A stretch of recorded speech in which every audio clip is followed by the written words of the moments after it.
ఇచ్చేసి వేదిక మీదకి ఆహ్వానిస్తున్నాం. సార్ని కార్యక్రమాన్ని నిర్వహించవలసిందిగా కోరుతున్నాం.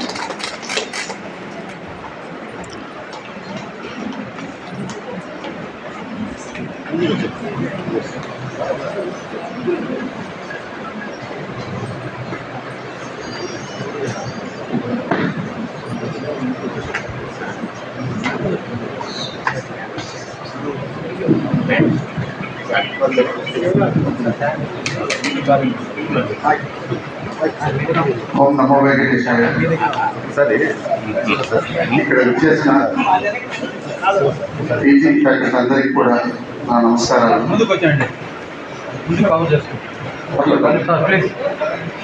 ఈ రోజు కవర్ చేస్తున్న కూడా చాలు, ఎందుకంటే ఈ కార్నర్ కనపడదేమో. ఈ 3 సీట్స్ కవర్ చేస్తాం. మీ అందరికీ కూడా ఫస్ట్ ప్రత్యేక ధన్యవాదాలు. ఎందుకంటే డ్యూటీ అంటే వచ్చేస్తాం, కానీ సమాజ సేవ ఇట్లాంటి కార్యక్రమాలు ఉన్నప్పుడు కొంచెం ఇబ్బందిగా ఉంటుంది. కానీ దానికి కూడా మేము సైతం అనేసి మీరు అందరూ వచ్చారు. మీ అందరికీ కూడా ధన్యవాదాలు. ఇది ఈరోజు మేము అడిగిన వెంటనే ఎస్ఆర్ఎస్ కాలేజ్ ప్రిన్సిపాల్ సార్ ఈ మీటింగ్ హాల్ని పర్మిట్ చేసినందుకు వారికి ధన్యవాదాలు చెప్తున్నాం. సార్ కూడా త్వరలో జాయిన్ అవుతామంటున్నారు. ఈరోజు కార్యక్రమం ముఖ్య ఉద్దేశము బహుశా మీ అందరికీ చాలా మందికి తెలిసి ఉంటుంది. మనమంతా కూడా ఎడ్యుకేషన్ ఇన్స్టిట్యూషన్స్లో ఉన్నాము. విద్యని ఏదైతే తిరుమల తిరుపతి దేవస్థానము దేవాలయాలు, విద్యాలయాలు, వైద్యాలయాలు ఈ మూడింటికి ప్రాధాన్యత తెచ్చి నడిపిస్తున్నాయి. అటువంటి విద్యా సంస్థల్లో మనం కేవలం పిల్లలకు విద్య మాత్రమే కాదు, విద్యతో పాటు వాళ్ళకి మంచి సంస్కారము, అంటే ధార్మిక చింతన, సామాజిక చింతన, సమాజ సేవ, వీటన్నిటిపైన కూడా మనం అవగాహన కల్పించి వాళ్ళని కూడా ఇన్వాల్వ్ చేస్తుంటాము. సో మనం రెగ్యులర్ కరికులంతో పాటు ఏదైతే మన సిలబస్ ఉందో దాంతోపాటు ఇంతకుముందే కిరణ్ కుమార్ సార్ చెప్పినట్టుగా ఎన్సీసీ, ఎన్ఎస్ఎస్, స్కౌట్స్ ఇటువంటి యాక్టివిటీస్ అన్ని కూడా చేస్తుంటాము. బహుశా అందులో ఇంకో 4వది ఒకటి రెడ్ క్రాస్ అనేది కూడా ఉంది, ఇండియన్ రెడ్ క్రాస్ సొసైటీ అంటారు. మేము అందులో డిస్ట్రిక్ట్ కమిటీ మెంబర్గా ఉన్నాను. ప్లస్ వైఆర్సీ అండ్ జేఆర్సీ వీటికి కూడా మేము చైర్పర్సన్గా ఉన్నాను. సో తిరుమల తిరుపతి దేవస్థానంలో టీటీడీ విద్యా సంస్థలు కూడా యూనిట్స్ అనేది జనరల్గా ఉండాలి. బట్ ఇంతవరకు చాలా వరకు ఎన్రోల్ కాలేదు. బహుశా ఎందుకంటే తిరుపతిలో రెడ్ క్రాస్ యాక్టివిటీస్ చాలా తక్కువగా ఉన్నాయన్నమాట. ఈ మధ్యనే మనం కొత్తగా జిల్లా ఏర్పడినాక ఈ రెడ్ క్రాస్ కొంచెం బాగా వేగం పొందుతుంది.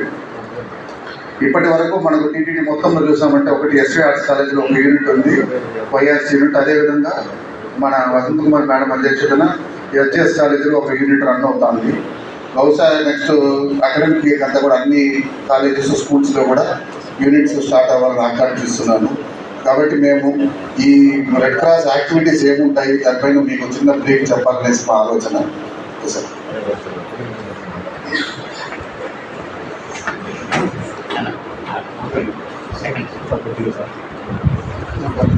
తిరుపతి డిస్ట్రిక్ట్ ఏర్పడినాక తిరుమల తిరుపతి దేవస్థానం యాజమాన్యం వారు శ్రీదేవి కాంప్లెక్స్లో రూమ్ నెంబర్ 3 ఆఫీస్గా ఇచ్చారు. ఈ యాక్టివిటీస్లో ముఖ్య ఉద్దేశం ఏమంటే మనకు బాబులో చూస్తున్నాం ఆర్గనైజేషన్స్ యొక్క రోల్ ఏమంటే స్టేట్లో మనకు తెలిసిందే, స్టేట్ కానీ సెంటర్ కానీ ఎప్పుడు కూడా ఆ యంత్రాంగం ఎట్లా ఉంటుందంటే ఆ స్టేట్లో స్టడీ స్టేట్ అంటాం, మెషినరీ మాత్రమే రన్ అవుతూ ఉంటుంది. కానీ సడన్గా ఏదైనా అంతకుమించి ఏదైనా అవసరం వచ్చినప్పుడు మనం ఉదాహరణ చూస్తుంటాం. టీటీడీలో తిరుమలలో స్టాఫ్ అంతా ఉంటారు. డైలీ ఏ రోజు కారోజు యాత్రికులకు సర్వీస్ చేయడానికి, ఎంకరేజ్ చేయడానికి సరిపోతారు. కానీ సడన్గా పెద్ద కార్యక్రమాలు వచ్చి ఒకవేళ బ్రహ్మోత్సవాలు ఇట్లాంటి ఉత్సవాలు వచ్చినప్పుడు మీరే చూస్తుంటారు, అన్ని తిరుపతి నుంచి అందరినీ డిప్టేట్ చేస్తారు. బయట నుంచి పోలీసులను అడిషనల్ పిలుచుకుంటారు, ఆర్టీసీ మొత్తం ఎక్స్ట్రా బస్సెస్ తెప్పించుకుంటారు. అంటే ఒక పెద్ద కార్యక్రమం జరిగేటప్పుడు ఉన్న మ్యాన్ పవర్ సరిపోక ఇంకొక సపోర్ట్ మనం తీసుకోవాల్సి వస్తుంది అన్నమాట. అట్లా స్టేట్స్లో కూడా సెంటర్లో కానీ మనకున్న స్టేట్ అడ్మినిస్ట్రేషన్ రొటీన్ వర్క్స్ చేసుకుంటూ ఉంటాయి. సడన్గా అంతకుమించి ఏదైనా ఒక ఉపద్రవం వచ్చినా, ఒకవేళ కలామిటీస్ వచ్చినా, ఏదైనా పెద్ద పెద్ద యాక్టివిటీస్ వచ్చినప్పుడు స్టేట్కి ఉన్న మ్యాన్ పవర్ సరిపోదు. కాబట్టి అక్కడ డెఫినెట్గా ఇట్లా వాలంటీర్ సర్వీస్ చేసే వాళ్ళ సహాయం అనేది అక్కడ నెసిటీ గుర్తించబడుతుంది అనమాట. కాబట్టి స్టేట్తో పాటు అక్కడ ఉన్న మ్యాన్ పవర్ సరిపోక మిగతా ఎక్స్ట్రా సపోర్టింగ్ హ్యాండ్స్ ఇచ్చేది అనమాట వాలంటీర్ ఆర్గనైజేషన్స్, ఎన్జిఓస్. సో మనం చూస్తుంటాం సొసైటీస్ యాక్ట్ కింద చాలా ఎన్జిఓస్ పెడుతుంటారు, volunteer organisations, clubs, lions club ఇవన్నీ కూడా నడుస్తూ ఉంటాయి. కానీ ఇక్కడ ఇండియన్ రెడ్ క్రాస్ సొసైటీ ఏర్పడడానికి ముఖ్య కారణం వచ్చి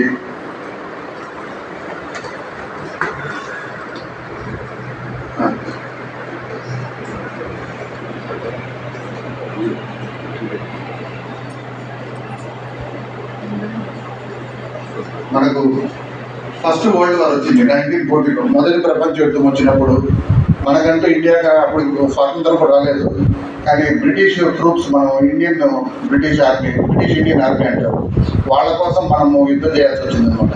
అక్కడ చాలామంది సైనికులు చనిపోవడము, గాయాలు పాలైతే వాళ్ళకి వెంటనే ఆ మెడికల్ అసిస్టెన్స్ అందించే సపోర్ట్ కూడా లేకుండా పోయింది.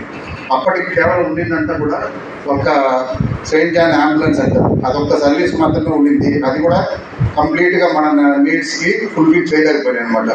అటువంటి పరిస్థితుల్లో ఆలోచించారు, మనకున్న స్టేట్ ఇది ఏదైతే యాంత్రాంగం ఉందో ఇది సరిపోదు, ఇప్పుడు ఇంకొక ఆర్గనైజేషన్ లాగా రన్ అవ్వాలని చెప్పి డైరెక్ట్గా సెంట్రల్ గవర్నమెంటే, అప్పట్లో బ్రిటిష్ గవర్నమెంట్ ఏదైతే ఉందో వాళ్ళే పార్లమెంట్లో 1920లో ఒక యాక్ట్ తీసుకొచ్చారు.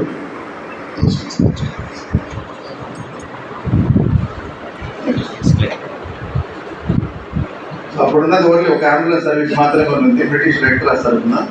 నెక్స్ట్ సో అక్కడ గుర్తించారనమాట, ఒక సొసైటీ లాగా ఉంటే బాగుంటుంది అనేసి. అట్లా 1920లో Indian Red Cross society act అంటే మనకు స్టేట్ కానీ సెంట్రల్ గవర్నమెంట్ కానీ అసెంబ్లీలో పార్లమెంట్లో చట్టంగా చేస్తారు. అట్లా తీసుకొచ్చి ఒక చట్టం చేశారు. నెక్స్ట్ ఇదే అనమాట 15/1920 అంటారు. ఈ రెడ్ క్రాస్ సొసైటీ అనేది మామూలుగా మనం చూస్తుంటాం, మిగతా ఎన్జిఓస్ అంతా కూడా ఎవరికి వాళ్ళు ఇండివిజువల్గా తయారు చేసుకొని రిజిస్టర్ చేసుకొని నడుపుతుంటారు. కానీ రెడ్ క్రాస్ సొసైటీ మాత్రం స్వయంగా సెంట్రల్ గవర్నమెంటే ఏర్పాటు చేసిన ఇదన్నమాట. దీనికి శాంక్టిటీ కూడా అంత ఎక్కువ ఉంటుంది. మీరు యాక్టివిటీ చూసారంటే హ్యూమానిటేరియన్ సర్వీసెస్ మెయిన్ ఏదైతే మనిషికి. నెక్స్ట్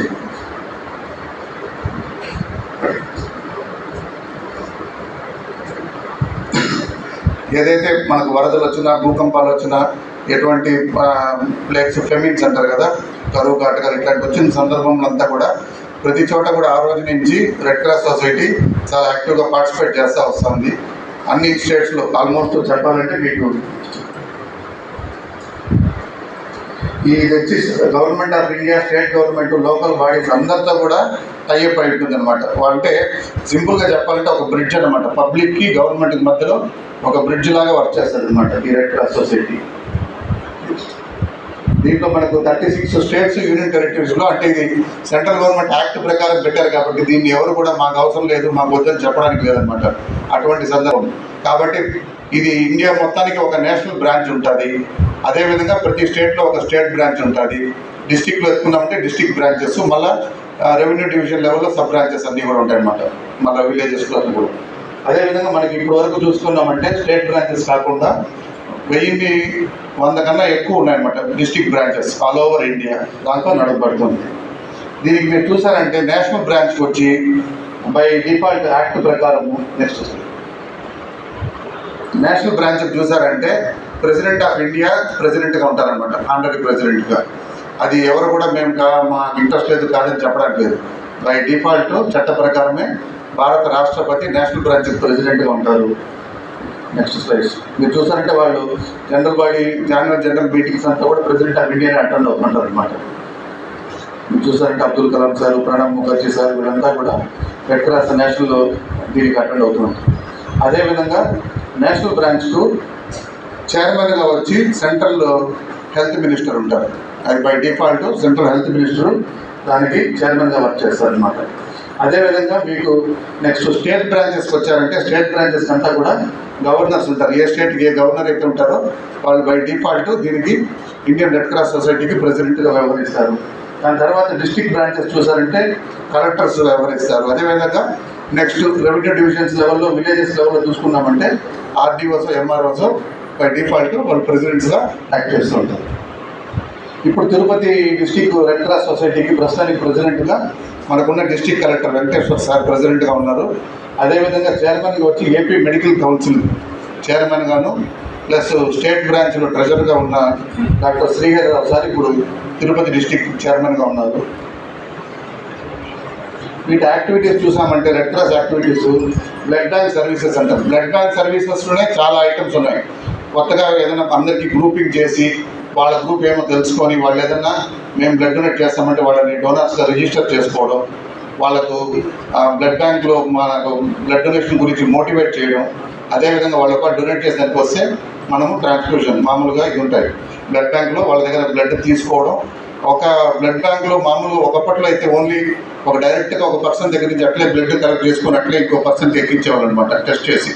అట్లా కాకుండా ఇప్పుడు మారిపోయిన టెక్నాలజీతో ఒక యూనిట్ బ్లడ్ తీసుకుంటే దాన్ని సెల్స్గా సపరేట్గా, ప్లాస్మా సపరేట్గా, ఆర్బీసీ సపరేట్గా, ఇవన్నీ కూడా సపరేట్ చేసి సపరేట్ కాంపోనెంట్స్గా ఎవరికి ఏది అవసరమో దాన్ని అందించి, అంటే ఒకప్పుడు ఒకరు బ్లడ్ డొనేట్ చేస్తే ఒక ప్రాణాన్ని కాపాడిన వాళ్ళం ఉంటాము, ఈరోజు ఒకరు బ్లడ్ ఇస్తే 4 ప్రాణాలు కాపాడిన వాళ్ళం అవుతున్నాం.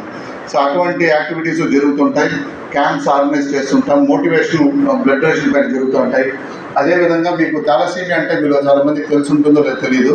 థాలసీమియా అనేది బ్లడ్ రిలేటెడ్ ఒక డిసీజ్ అనమాట. ఆ పేషెంట్కి ఎప్పుడు కూడా బ్లడ్లో ఉన్న సెల్స్ అంతా చనిపోతూ ఉంటాయి. సో ఆ పేషెంట్ ఏమన్నా థాలసీమియా పేషెంట్ ఉన్నారంటే వాళ్ళకి ఎవ్రీ మంత్ 1-2 యూనిట్స్ ఎక్కిస్తూ ఉంటారు. అంటే అది కౌంట్ పడిపోయే కొద్దీ మళ్ళీ ఎక్కించాలి. అంటే ఒక థాలసీమియా పేషెంట్ వచ్చాడంటే అతనికి రెగ్యులర్గా ఎవ్రీ మంత్ 1-2 యూనిట్స్ ఇస్తూనే ఉండాలి. సో అటువంటి సెంటర్స్ కూడా రెడ్ క్రాస్ సొసైటీ నడిపిస్తుంది. దాంతోపాటు హాస్పిటల్ సర్వీసెస్, ప్రివెన్షన్ యాక్టివిటీస్, ఏదైతే హెల్త్ క్యాంప్స్ పెట్టడం, మెడికల్ క్యాంప్స్ పెట్టడము, కొన్ని డిసీజెస్ పైన కానీ ముందుగానే ప్రివెంటివ్ హెల్త్ అండ్ శానిటేషన్, దాని ప్రివెంటివ్ యాక్టివిటీస్ అన్నీ కూడా రెడ్ క్రాస్ చేస్తుంటుంది. మెటర్నిటీ అండ్ చైల్డ్ కేర్, ఇవన్నీ ఇటువంటి యాక్టివిటీస్ అండి. అంటే మీరు చూసారంటే స్టేట్లో ఉన్న డిస్ట్రిక్ట్ బ్రాంచెస్లో ఇప్పటి వరకు టాప్ 4లో ఉన్నవి మనకు Kakinada branch, Guntur branch, Srikakulam branch, Nellore branch. దాని తర్వాత మిగతావన్నీ కూడా అవన్నీ ఎస్టాబ్లిష్ అయ్యి చాలా కాలం అయింది కాబట్టి ఆల్మోస్ట్ ఒక్కొక్క డిస్ట్రిక్ట్ బ్రాంచ్లు కూడా 40 దాకా యాక్టివిటీస్ చేస్తున్నారు. మనం చూస్తుంటాం తిరుపతిలో ఇప్పుడు గోవిందధామం ఉంది, అటువంటి క్రిమేషన్ సెంటర్స్ కూడా రెడ్ క్రాస్ హ్యాండిల్ చేస్తారనమాట. అట్లా ఇవి కాకుండా మళ్ళీ family welfare, first aid trainings కూడా మనకు రెడ్ క్రాస్కి చాలా ఒక మేజర్ కాంపొనెంట్ అనమాట. మీరు చూసారంటే చాలా హాస్పిటల్స్లో నర్సెస్ అంతా ఉంటారనమాట, నర్సింగ్ కాలేజ్ అంతా. ఈ నర్సెస్ వీళ్ళంతా కూడా మన రెడ్ క్రాస్ ద్వారా ట్రైనింగ్ తీసుకొని సర్టిఫైడ్ ట్రైనర్గా గుర్తించబడతారనమాట. మన దగ్గర రెగ్యులర్గా ఆన్ పేమెంట్ ట్రైనింగ్ ప్రోగ్రామ్స్ జరుగుతుంటాయి. ఇదే విధంగా మాస్గా మనం వెళ్ళి ఫస్ట్ ఎయిడ్ ప్రోగ్రామ్స్ కూడా కొన్ని కంపెనీస్లో, ఫ్యాక్టరీస్లో, ఇండస్ట్రీస్లో అన్ని జరుగుతుంటాం, ఇన్స్టిట్యూట్స్లో కూడా. అదే క్రమంలో ఇటీవల మనము టీటీడీ విద్యా సంస్థలు కూడా సిపిఆర్ అవేర్నెస్ ఇటువంటి, మళ్ళీ ఎస్పడూర్ డిగ్రీ కాలేజీలో మనము హెల్త్ క్యాంప్స్ ఇవన్నీ కూడా జరపడం జరిగిందన్నమాట. వీటితో పాటే ఎన్విరాన్మెంట్కి సంబంధించిన ట్రీ ప్లాంటేషన్, మొక్కలు నాటడము, ఎన్విరాన్మెంట్ మనం గ్లోబల్ ఇది ఉంది కదా, గ్లోబల్ వార్మింగ్ మనం తప్పించాలని అటువంటి యాక్టివిటీస్ కూడా మనం చేస్తుంటాం. ఇంకా ఓల్డ్ ఏజ్ హోమ్స్, ఆర్గనైజర్స్, అంటే ఆ డిస్ట్రిక్ట్ బ్రాంచెస్ స్తోమతను బట్టి వాళ్ళకున్న రిసోర్సెస్ని బట్టి అవి కూడా ఎస్టాబ్లిష్ చేసుకొని రన్ చేస్తాం. సో ఈ ఇండియన్ రెడ్ క్రాస్లో చూసామంటే పెద్దవాళ్ళంతా కూడా రెడ్ క్రాస్ యాక్టివిటీస్లో డైరెక్ట్గా ఇన్వాల్వ్ అవుతారు. దీంట్లో ఇండియన్ రెడ్ క్రాస్లో 2 వింగ్స్ ఉంటాయి అనమాట. ఒకటి వచ్చి యూత్ రెడ్ క్రాస్ అని ఉంటుంది, ఇంకోటి వచ్చి జూనియర్ రెడ్ క్రాస్ అని ఉంటుంది. ఏదైతే +2 అంటారు, ఇంటర్మీడియట్ వరకు స్కూల్స్, జూనియర్ కాలేజ్ వరకు చూసే వాళ్ళందరినీ మనం జూనియర్ రెడ్ క్రాస్ అని పిలుస్తాం వాలంటీర్స్గా. అదేవిధంగా కాలేజెస్ అండ్ యూనివర్సిటీస్లో అంటే 18 ఇయర్స్ నుంచి 30 ఇయర్స్ వరకు, 30 సంవత్సరాల వరకు ఉన్న వాళ్ళని మనము యూత్ రెడ్ క్రాస్లో మనం పిలువబడతాం. వాళ్ళు అదేవిధంగా ఇన్స్టిట్యూషన్స్ కూడా ప్రతి ఒక్కటి రిజిస్టర్ అయ్యి మన దాంట్లో ఎన్రోల్ అయ్యి ఆ పిల్లలంతా కూడా వాళ్ళలో యూనిట్స్ అంటారు. మనకు ఎన్సీసీ ఎలాగైతే ఉంటుందో అదేవిధంగా ఒక 20 మంది నుంచి 50 మెంబర్స్ వరకు కానీ ఉంటే వాళ్ళని ఒక యూనిట్గా మనము డిక్లేర్ చేసుకోవచ్చు. ఇదివరకే మన దగ్గర ఎస్వి ఆర్ట్స్ కాలేజ్లో, ఎస్డిఎస్ ఆర్ట్స్ కాలేజ్లో కూడా 2 యూనిట్స్ రన్ అవుతున్నాయి అనమాట యూత్ రెడ్ క్రాస్ది. అదేవిధంగా నెక్స్ట్ మనకు ముఖ్య ఉద్దేశం మనం చూస్తుంటాము, మొక్కై వంగది మానే వంగనట్టు. అంటే పెద్ద అయిపోయినాక సర్వీస్ గురించి నేర్పించడం కన్నా చదువుకునే ఏజ్లో నుంచి చిన్నపిల్లలకి మనం కానీ ఆ సేవాభావాన్ని కానీ తీసుకురాగలిగితే వాళ్ళు బెటర్ సిటిజన్స్ అవ్వడానికి అవకాశం ఉంటుంది. కాబట్టి దాంట్లో భాగంగా ఇప్పటికే చాలా విద్యాసంస్థలు సోషల్ సర్వీసు యాక్టివిటీస్లో భాగంగా ఎన్ఎస్ఎస్ అని, స్కౌట్స్ అని ఇవన్నీ చేస్తుంటారు. దాంట్లో ఇప్పుడు మనము ఈ రెడ్ క్రాస్లో కూడా మనం ఇన్వాల్వ్ అవ్వాల్సిన ఆవశ్యకత ఉంది. దీంట్లో యూత్ రెడ్ క్రాస్ కాలేజెస్ ఇంతకుముందే చెప్పినట్టుగా అంటే ఒక్కొక్క సైడ్ వీళ్ళు చేస్తూ ఉంటారు. వీళ్ళంతా కూడా ఏదైతే పిల్లలు వాళ్ళు చేయగలుగుతారు, పెద్దవాళ్ళలాగా బ్లడ్ డొనేషన్ యాక్టివిటీస్ చేయలేకపోయినా కూడా వాళ్ళ అవేర్నెస్ క్రియేట్ చేయడము, వాళ్ళ శక్తికి తగ్గట్టుగా వాళ్ళు సపోర్టింగ్ అరేంజ్మెంట్స్ చేస్తూ ఉంటారు. ట్రీ ప్లాంటేషన్స్లో బాగా ఇన్వాల్వ్ అవుతుంటారు. వాళ్ళకు సర్వీస్తో పాటు లీడర్షిప్ యాక్టివిటీస్ కూడా వస్తూ ఉంటాయి. అదేవిధంగా జూనియర్ రెడ్ క్రాస్ చూసామంటే స్కూల్స్ ప్లస్ జూనియర్ కాలేజెస్లో వాళ్ళు ఇన్వాల్వ్ అవ్వచ్చు అనమాట. వీళ్ళు కూడా వాళ్ళ తగినట్టుగా చిన్న యాక్టివిటీస్ ఉంటాయి అనమాట. ట్రీ ప్లాంటేషన్, వాళ్ళ హెల్త్ గురించి, అసలు క్లీన్లీనెస్ ఎట్లా పెట్టుకోవాలి.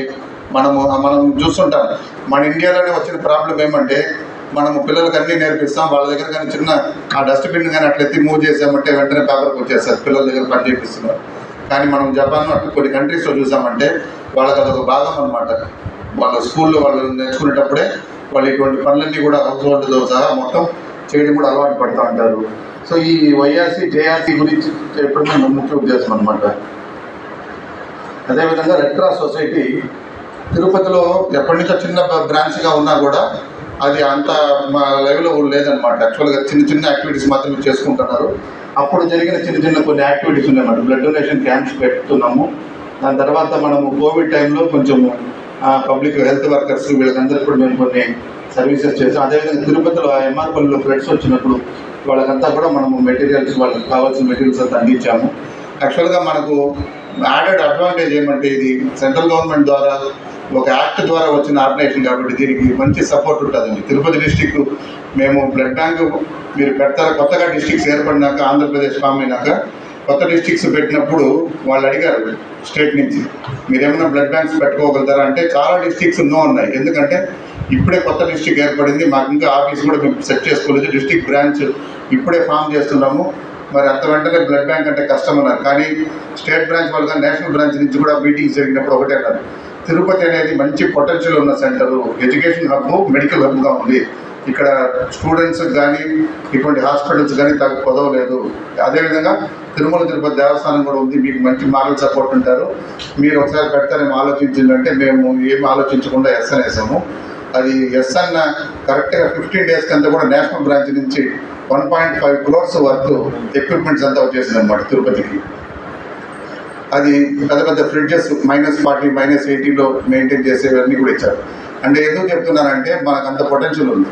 వెంటనే ఇచ్చిన వెంటనే అది తిరుపతికి వచ్చేసింది, దాన్ని ఎక్కడ పెట్టుకోవాలి, మనకి ఇద్దరు బ్లడ్ బ్యాంక్ లేదు కదా. మనకేమంటే టీటీడీ వాళ్ళు శ్రీదేవి కాంప్లెక్స్ మాత్రం ఒక రూమ్ ఇచ్చారు నామినల్ రెంట్, బట్ ఆఫీస్లో మనం పెట్టుకోలేదు. అప్పుడు కలెక్టర్ని అడిగితే, ఎందుకంటే కలెక్టర్ దీనికి ప్రెసిడెంట్ ఉన్నారు కాబట్టి వెంటనే ఆయన ఒక ఆర్డర్స్ పాస్ చేశాడు. మెటర్నిటీ హాస్పిటల్లో 9000 square feet Red Cross allot చేస్తున్నామని. అట్లా మనకి ఇప్పుడు మెటర్నిటీ హాస్పిటల్ స్విమ్స్ దాటుకుంటేనే నెక్స్ట్ గేట్ దగ్గర అక్కడ మెటర్నిటీ హాస్పిటల్లో ఫస్ట్ గైనకాలజీ బ్లాక్లోనే మనకు బ్లడ్ బ్యాంక్ స్థాపించాము. దాని తర్వాత కొన్ని లైసెన్స్ కోసం అప్లై చేసేటప్పుడు కొన్ని రిక్వైర్మెంట్స్ వచ్చాయి. లైసెన్స్ అంటే మీకు జనరేటర్ ఉండాలి, మీకు ఒక వెహికల్ ఉండాలి, ఇవన్నీ చెప్పుకొచ్చారు. మరి అవన్నీ ఎట్లా చేయాలి, మళ్ళీ కలెక్టర్ గారి దగ్గరికి వెళ్తే ఆయన సిఎస్ఆర్ ఫండ్స్ అంటే తెలుసు కదా మీకు, కార్పొరేట్ సోషల్ రెస్పాన్సిబిలిటీ, ఆయన వెంటనే శ్రీసిటీలో మాట్లాడారు. మేము ఏమేమి అడిగామో అంతా ఒక 10-15 daysలో ఓకే చేశారు. ఒక 1 monthలో అంబులెన్స్, జనరేటర్ ఇవన్నీ కూడా వచ్చేసాయి. దాని తర్వాత స్టేట్ హెల్త్ మినిస్టర్ వాళ్ళు సెంట్రల్ గవర్నమెంట్తో మాట్లాడి లైసెన్స్ ప్రాసెస్ కూడా స్పీడప్ చేసి ఇటీవల లైసెన్స్ కూడా మనకు వచ్చేసింది. త్వరలో బ్లడ్ బ్యాంక్ సర్వీసెస్ కూడా స్టార్ట్ అవుతాయి. ఎందుకు చెప్తున్నానంటే మన రెడ్ క్రాస్కి బ్లడ్ డొనేట్ చేయడానికి చాలామంది ఉన్నారు, ముందుకు వస్తున్నారు.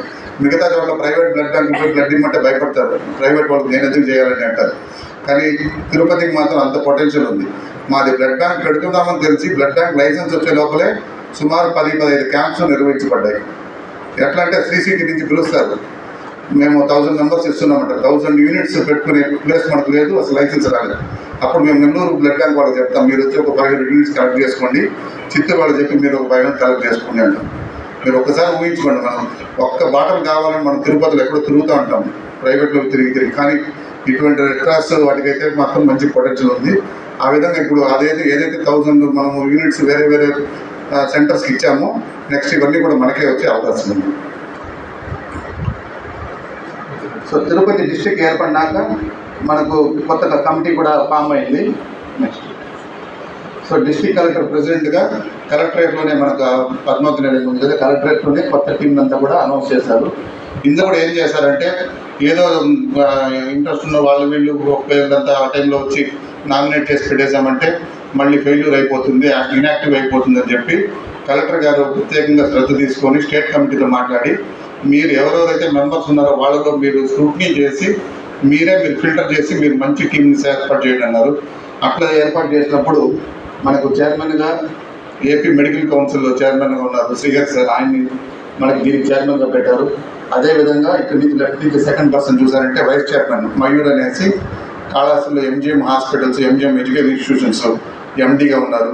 ఆయన కూడా కొంచెం కాళాస్త్రిలో ఉండి ఇక్కడ నిత్యం రాలేకపోయినా కూడా మేము మొన్న క్యాన్సర్ అవేర్నెస్ ప్రోగ్రాం పెడుతున్నాము, అంటే సరే అందరికీ బ్రేక్ఫాస్ట్ పెడతాం, 5 కిలోమీటర్స్ నడిచి వస్తారు కదా పిల్లలంతా, అంటే ఎంత అవుతుంది అన్నారు, 30,000 అవుతుంది అన్నాము. వెంటనే 50,000 వెంటనే ట్రాన్స్ఫర్ చేస్తాడు వితిన్ 5 minutes. ముందు వరకు ఆలోచించనమాట. అట్లా మనకు డబ్బులుగా రూపంలో సహాయం చేసే వాళ్ళు ఉన్నారు, మనకు మేనేజ్మెంట్ నుంచి, స్టేట్ నుంచి కానీ, ఢిల్లీ నేషనల్ బ్రాంచ్ నుంచి కానీ సపోర్ట్ ఉంది. మనకు కావాల్సినంత మనకు వాలంటరీ కోర్స్, అది విద్యార్థుల దశ నుంచి కావచ్చు, మనకు సభ్యులుగా మనం ఎన్రోల్ అయ్యేది కావచ్చు. సో అక్టోబర్ 6వ తేదీ కొత్త టీం వేశారు. దాని తర్వాత వెంటనే మనము సిపిఆర్ వారోత్సవాలు వచ్చాయి. స్టేట్ బ్రాంచ్ కూడా మాకు ఒక మెసేజ్ ఇచ్చారనమాట, మీది తిరుపతిలో బాగుంది కదా, మీరు కొత్తగా స్టార్ట్ అయ్యారు కదా, మీరు చేయండి అన్నారు.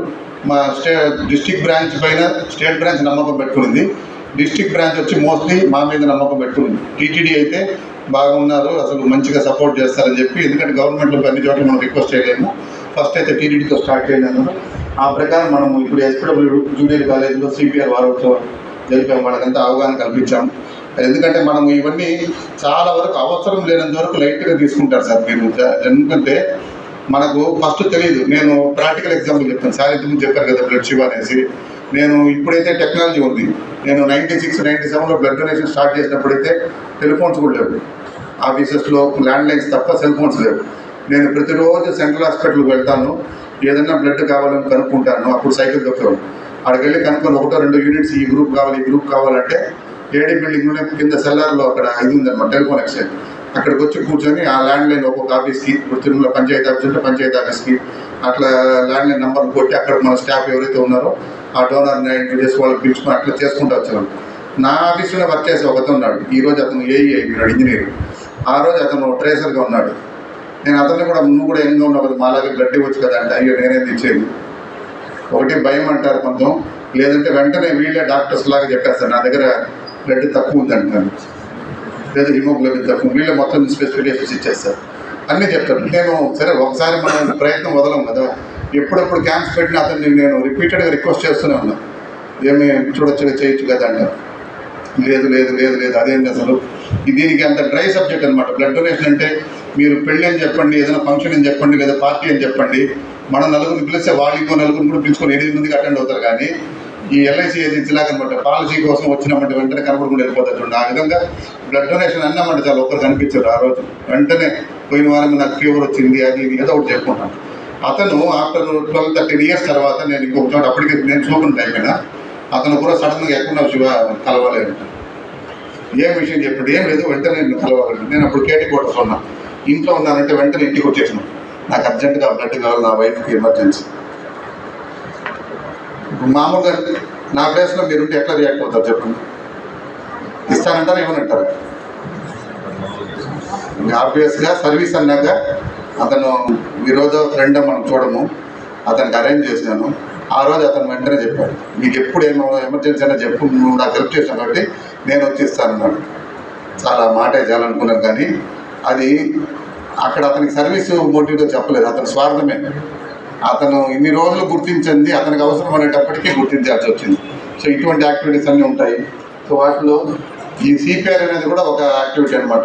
మామూలుగా మనము ఈ సిపిఆర్ ట్రైనింగ్ ఇస్తున్నాం రండి అంటే, అదేం సరిపోండి సార్, మనకి అక్కడ వర్క్ ఉంది, ఇక్కడ వర్క్ ఉంది, కొన్ని బిజినెస్ చేసుకుంటా అంటే మనకు ఆఫీసెస్ ఉంటాయంటే అంటారు.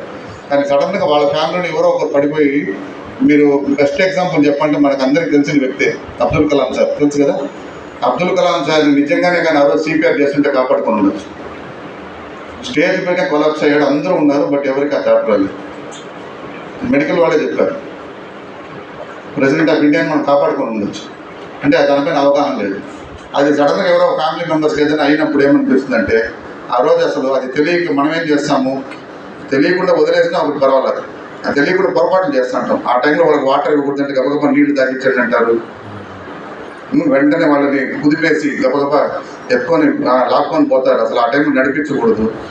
ఇటువంటి ఏం తెలియకపోతే ఒక్క ప్రాణం, మన ఫ్యామిలీలో ఒక మెంబర్ని పోగొట్టుకున్నామంటే ఆ బాధ అనేది మనకు తెలుస్తుంది కదా. సో ఇటువంటివన్నీ కూడా మన రెడ్ క్రాస్ మనకు అన్ని అవేర్నెస్ కల్పిస్తున్నాయి.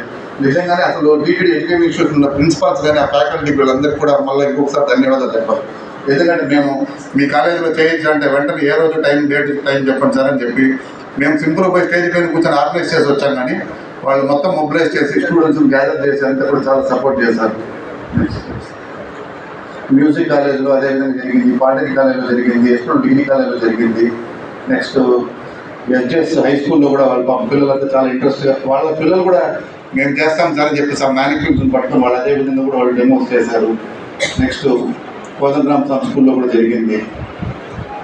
ఈ యాక్టివిటీస్ కాకుండా మొన్న December 4th క్యాన్సర్ డే వచ్చినప్పుడు క్యాన్సర్ అవేర్నెస్ క్రియేట్ చేశాము.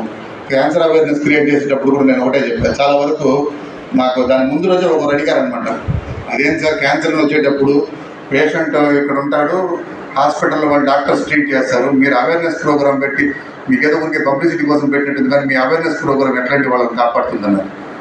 నాకు నిజంగానే షాక్ అయింది. ఏం పర్పస్? ఎవరో ఒకరు అడుగుతారు కదా, మీరేదో అక్కడ తుడా ఆఫీస్ దగ్గర నుంచి మీ బ్లడ్ బ్యాంక్ వరకు 5 కిలోమీటర్లు నడుచుకొని వెళ్ళిపోయినారు, ఆ నడుచుకొని వెళ్ళిపోతే క్యాన్సర్ తగ్గిపోతుంది అన్నారు. నేను ఆ రోజు కలెక్టర్ గారు వచ్చినప్పుడు, చీఫ్ గెస్ట్కి వచ్చినప్పుడు నేనే యాంకరింగ్ చేసి ఒకే ఒక చిన్న ఇన్ఫర్మేషన్ ఇచ్చిన. అతను నన్ను క్వశ్చన్ అడిగినప్పుడు కూడా ఆ రోజు అక్కడ ఉన్నాడు. వాళ్ళకి అర్థమైంది ఈ అవేర్నెస్ ప్రోగ్రామ్ ర్యాలీస్ అనేది చేయడం రోడ్లలో నడిచినట్టు కాదనమాట. మామూలుగా ఫారిన్ కంట్రీస్లో చూస్తే 200 మందికి క్యాన్సర్ వస్తుంది. సేమ్ అంటే developed countries, same developing countries, under developed కంట్రీస్లో కూడా 200 మందికి క్యాన్సర్ వస్తుంది. అక్కడ 200 మందిలో 100 మంది కాపాడబడతారు, 100 మంది మాత్రమే చనిపోతారు. కానీ ఇండియాలో 200 మంది చనిపోతున్నారు. ఏం డిఫరెన్స్ అంటే అక్కడ అవేర్నెస్ ఉంది, అర్లీ స్టేజెస్లోనే గుర్తించి దాన్ని ట్రీట్ చేసుకొని ప్రాణాపాయ స్థితి నుంచి బయట వచ్చేస్తారు. కానీ అన్ఫార్చునేట్లీ చిన్న చిన్న కంట్రీస్లో దానిపైన అవేర్నెస్ లేకుండా ఏం చేస్తున్నారు చూసుకోరనమాట. ఒక పక్క సిగ్గు, మొహమాటము, భయము, మనం పోయి క్యాన్సర్ టెస్ట్ చేసుకుంటే ఏదైనా రిజల్ట్ ఎట్టొస్తుందో, పబ్లిక్ ఏమనుకుంటారో, క్యాన్సర్ పేషెంట్ అనుకుంటారో భయపడి చాలా వరకు పెట్టి చూపించుకోవడం లేదు. లాస్ట్ ఇంకా అది 4th స్టేజ్ 3rd స్టేజ్ వచ్చినప్పుడు బయటపడితే కాపాడుకోలేదు. సో మనం క్రియేట్ చేసేది ఏమంటే 100 మంది ఆ కంట్రీలో చనిపోతున్నారు, 100 మంది మన కంట్రీలో చనిపోతున్నారు. దాన్ని ట్రీట్ చేసే డాక్టర్స్ ఉన్నారు, మీరు చెప్పినట్టుగా వాళ్ళే ఉంటారు. కానీ రిమైనింగ్ 100 చనిపోకుండా ఆ ఫారిన్ కంట్రీస్ ఎట్టయితే కాపాడుకోగలుగుతున్నారు, మన అవేర్నెస్ ప్రోగ్రామ్స్ వల్ల కూడా, మన ర్యాలీస్ వల్ల కూడా వాళ్ళకి అవగాహన కల్పించి, ఆ రోజు మేము అవేర్నెస్ ర్యాలీతో పాటు క్యాన్సర్ స్క్రీనింగ్ కూడా కండక్ట్ చేసామన్నమాట, టాటా క్యాన్సర్ వాళ్ళతో టైఅప్ అయ్యి. సో అది తెలుసుకోవడం వల్ల మనం ఈ 100 మందిని కూడా కాపాడగలిగే ఉద్దేశమే అనమాట మనం పెట్టే ర్యాలీస్ ఇటువంటివన్నీ కూడా. అది కలెక్టర్ అక్కడే ఆ ఫోటోలోనే మీరు లెఫ్ట్ సైడ్ చూసారంటే కలెక్టర్ గారు మనకు బ్లడ్ బ్యాంక్ ఏదైతే సెంట్రల్ గవర్నమెంట్ లైసెన్స్ గ్రాంట్ చేసిందో యాజ్ అ ప్రెసిడెంట్గా సారు మనకు లైసెన్స్ కాపీ హ్యాండ్ ఓవర్ చేశారు. దీంతో పాటు ఈ హెల్త్ అవేర్నెస్ ప్రోగ్రామ్స్ కూడా ఎస్పడబ్ల్యూ డిగ్రీ కాలేజ్లో కండక్ట్ చేశాము. ఎస్పడబ్ల్యూ డిగ్రీ కాలేజ్ ప్రిన్సిపల్ గారు కూడా బాగా కోఆపరేట్ చేసి, దాంతోపాటే అక్కడ సోషల్ వర్క్ డిపార్ట్మెంట్ వాళ్ళు పద్మజ మేడం అధ్యక్షతన మన రెడ్ క్రాస్తో MOA కూడా చేసుకున్నారు అనమాట, అగ్రిమెంట్ లాగా. అంటే ఈ సోషల్ యాక్టివిటీస్ ఏదన్నా కూడా రెడ్ క్రాస్ తరఫున టైఅప్ అయ్యి చేసుకునేటట్టుగా రీసెంట్గా MOA కూడా చేసుకున్నారు. సో ఇక్కడ మీకు రెడ్ క్రాస్ గురించి చెప్పాను, రెడ్ క్రాస్ యాక్టివిటీస్ గురించి చెప్పాను. ఆల్మోస్ట్ మనం గవర్నమెంట్కి ఎప్పుడు రిక్వైర్మెంట్ ఉంటుందో అప్పుడు మనం అందుబాటులో ఉంటాం అనమాట. బయట ఊళ్ళలో దీని యొక్క నెసిటీ చాలా తెలుస్తూ ఉంటుంది, బట్ తిరుపతిలో జనరల్గా తెలియదు. ఎందుకంటే తిరుపతిలో మనకి ఇంకొక మేజరు టీటీడీ ఉంది కాబట్టి, టీటీడీ అనేది ఆటోమేటిక్గా అన్నిటికీ సపోర్ట్ చేస్తుంది కాబట్టి ఇంకొక వ్యక్తి అవసరం అనేది జనరల్గా తెలియదు. కానీ తిరుపతి అనేది కూడా చాలా గొప్ప ప్రదేశం. సార్ స్టార్టింగ్లో చెప్పారనమాట, వెంకటాద్రి సంస్థానం బ్రహ్మాండే నాస్తికి ఇచ్చిన వెంకటేశ్వర సమోదేవు నా భూతో నా భవిష్యత్తు అని. సో మామూలుగా చూస్తే ఇది చాలా టెంపుల్ టౌను, హోలీ టౌను, చాలా ఇదిగా మనం దీనికి శాంక్టిటీ ఉంది తిరుపతికి. అటువంటిది నేను చాలా గర్వంగా ఫీల్ అవుతాను ఎప్పుడు కూడా. ఎందుకంటే 2 కోణాలు ఉంటాయి ఎప్పుడు కూడా, ఒకటి సైన్స్ ఉంటుంది, ఒకటి రిలీజియన్ అంటారు. ఈ రిలీజియన్ పరంగా ఎత్తుకున్న తిరుమల టెంపుల్ మన డిస్టిక్లోనే ఉంది, సైన్స్ పరంగా ఎత్తుకున్న ఇండియాలో శ్రీహరికోట కూడా మన డిస్టిక్లోనే ఉంది. ఇండియాలోనే గొప్పగా పేరు ఉన్న 2 అంశాలు మన డిస్టిక్లో ఉండడం కూడా గొప్ప విషయంగా భావిస్తూ ఉంటాము. అటువంటిది ఈ రెడ్ క్రాస్లో చాలా వరకు ఇంతవరకు అవగాహన లేక చాలామంది మెంబర్స్గా కూడా జాయిన్ కాలేకపోతున్నారు. ఇది మెంబర్షిప్ కూడా చాలా సింపుల్ అనమాట. నేను మీ ద్వారా, మీ ప్రిన్సిపాల్స్, హెచ్ఎంస్ ద్వారా మీరు అందరూ కూడా, స్టాఫ్ అందరూ కూడా మెంబర్షిప్ ఎన్రోల్ అవ్వాలని, అదేవిధంగా మీ స్కూల్, మీ పాఠశాలలో కానీ, మీ కాలేజ్లో కానీ రెడ్ క్రాస్ యూనిట్స్, అది YRC యూనిట్ కానీ, JRC యూనిట్ కానీ ప్రారంభించాలని, పిల్లల్ని కూడా దీంట్లో ఎన్రోల్ చేయాలని నేను కోరుకుంటున్నాను. మామూలుగా మనకి ఇది నేను చెప్పాను కదా, ఇది యాక్ట్ ప్రకారం వచ్చింది కాబట్టి మామూలుగా స్కూల్ ఎడ్యుకేషన్ కానీ, కాలేజ్ ఎడ్యుకేషన్ కానీ వీళ్ళందరూ కూడా మీరు ఇన్స్టిట్యూషన్స్ అంతా కూడా ఎన్రోల్ అవ్వమని సర్క్యులర్స్ చేస్తుంటాయి అనమాట.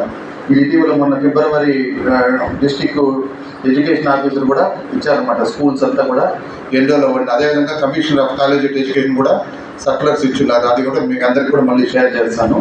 అదేవిధంగా మన దాంట్లో మెంబర్షిప్ చూసామంటే మామూలుగా చిన్నగా నేను ఊరికే లైఫ్ మెంబర్గా ఉండాలనుకునే వాళ్ళు 1000 రూపీస్ కడితే జీవితాంతం దీనికి మెంబర్షిప్ అయిపోవచ్చు. అదేవిధంగా ఇంకొంచెం స్తోమత ఉండి కొంచెము అంటే మిగతా 2 ఐటమ్స్ ఎట్లా అంటే మెంబర్స్తో పాటు ఈ సొసైటీని కూడా పోషించిన వాళ్ళు అవుతారు అనమాట. అది వైస్ ప్యాటర్న్ అనేసి 12,000 రూపీస్ ఉంది లైఫ్ టైం మెంబర్షిప్. అదేవిధంగా ప్యాటర్న్ మెంబర్షిప్ అంటారు 25,000. సో ఈ మూడిట్లో మన చాయిస్ మనకు ఏదనుకుంటే దాని మెంబర్షిప్ అవ్వచ్చు. నేను ఇదివరకు ఇంతకుముందు ఎగ్జాంపుల్ చెప్పినట్టుగా మనం ఒక ఇద్దరితో కలిసి ఒక మూవీకి వెళ్ళినా ఒక డిన్నర్కి వెళ్ళినా కూడా 1000 రూపాయల పైన ఖర్చు అయిపోతూ ఉంటుంది. ఇది లైఫ్ లాంగ్ ఒక మంచి సోషల్ సర్వీస్ ఆర్గనైజేషన్లో మెంబర్షిప్ అనేదానికి 1000 రూపాయలు మనం ఆలోచించాల్సిన పని లేదు. అవకాశం ఉంటే మీరందరూ కూడా మెంబర్ అవ్వచ్చు, లేదా మీ ఫ్యామిలీ మెంబర్స్ని కూడా దీంట్లో మెంబర్షిప్ చేయొచ్చు అనమాట. సో ఇదే కాకుండా వాలంటీర్గా కూడా కొంతమంది ఎన్రోల్ అవుతూ ఉంటారు. అంటే పిల్లలు మనం చెప్పాం కదా ఇంతకుముందు వైఆర్సీ చేసి వీళ్ళంతా కూడా వాలంటీర్స్గా ఎన్రోల్ అవుతూ ఉంటారు. దీని సర్వీసెస్ ఎందుకంటే ఇప్పటివరకు తిరుపతి జిల్లా ఏర్పడి ఈ మధ్య ఇది కొంచెం యాక్టివ్గా వస్తుంది. నెక్స్ట్ అకాడమిక్ ఇయర్ మీరు చూసారంటే తిరుపతి జిల్లాలో మోర్ పర్టికులర్లీ తిరుపతిలో ఇన్ జనరల్ కాకుండా పర్టికులర్గా టీటీడీ ఇన్స్టిట్యూషన్స్లో అయితే చాలా యాక్టివిటీస్ జరగకపోతాయి. దానికంతా కూడా ఇదే ప్రారంభం అని నేను భావిస్తున్నాను. మీ అందరి సపోర్ట్ సహాయ సహకారం ఉంటే మాత్రం డెఫినెట్గా టీటీడీ యాజమాన్యం కూడా లాస్ట్ టైం సర్కులర్ ఇచ్చిందనమాట. లాస్ట్ అకాడమిక్ ఇయర్ అన్ని స్కూల్స్ కాలేజీలు అంతా కూడా ఎన్రోల్ అవ్వండి. దాని తర్వాత అది రెడ్ క్రాస్ వాళ్ళదే ఫాల్ట్ అనమాట. దాన్ని మళ్ళీ ఫాలోఅప్ చేసుకోలేదు. కానీ ఈ అకాడమిక్ ఇయర్ ఇచ్చే సర్కులర్తో అందరూ కూడా ఎన్రోల్ అవ్వాలని కోరుకుంటున్నారు. సో మామూలుగా ఎవరైతే రెడ్ క్రాస్లో ఇది ఉంటారో వీళ్ళందరినీ సూపర్ హీరోస్గా ట్రీట్ చేస్తుంటారు. మీరు బహుశా చూసుంటారు. మామూలుగా వీళ్ళంతా కూడా సోషల్ సర్వీస్ చేసే వాళ్ళు ఎప్పుడు కూడా బ్యాక్ సైడే ఉంటారు, బిహైండ్ ద స్క్రీన్ ఉంటారు, ఫ్రంట్లోకి రాదు. మీరు చూసుంటారు కేరళలో ఈ మధ్య అంతా ఫ్లడ్స్ వచ్చినాయి. కేరళలో ఫ్లడ్స్ వచ్చినప్పుడు చూస్తుంటే మిలిటరీ వాళ్ళంతా కూడా మనుషులు కాపాడినట్టుగా ఫోటోస్ అన్నీ వస్తుంటాయి. బట్ వాళ్ళ ఫోటోస్ కొన్ని హైలైట్ అవుతాయి, కానీ వాళ్ళ వెనకాలే రెడ్ క్రాస్ వాళ్ళంతా కూడా సర్వీస్ చేస్తున్నారు అన్నమాట మొత్తం. సో ఇట్లా ఈ సర్వీస్లో మీరందరూ కూడా భాగస్వామ్యం కోరుకుంటున్నాము. Thank you sir.